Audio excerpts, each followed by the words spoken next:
The Alien and Sedition Acts generated a lot of backlash from the American people.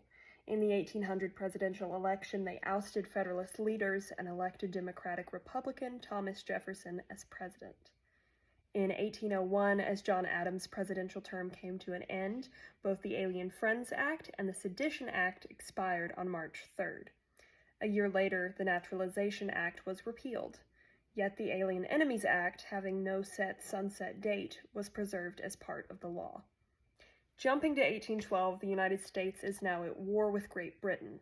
On July 11th, an official document was sent out from the office of the U.S. Secretary of State, James Monroe. Under the authority of President James Madison, he announced that, quote, all subjects of His Britannic Majesty residing within the United States have become alien enemies, using the Alien Enemies Act as legal justification. The notice goes on to demand that any British subject in America report to local government officials so that they might provide personal information, including their place of birth, place of residence, etc. It then reminds citizens that they are to report anyone who does not comply with this decree.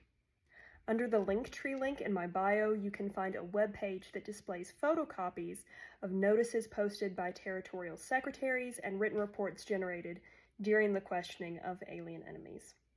The next time the act was invoked was during World War I, when President Woodrow Wilson declared German natives, citizens, and denizens were now alien enemies. This iteration of use also targeted their allies, which included American-born women who had married German men. During Wilson's administration, 12 regulations were established affecting Germans in America.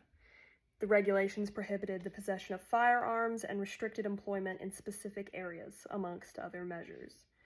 Regulation 12 decreed that any violations would result in the person being, quote, subject to summary arrest and to confinement in such penitentiary, prison, jail, or military camp.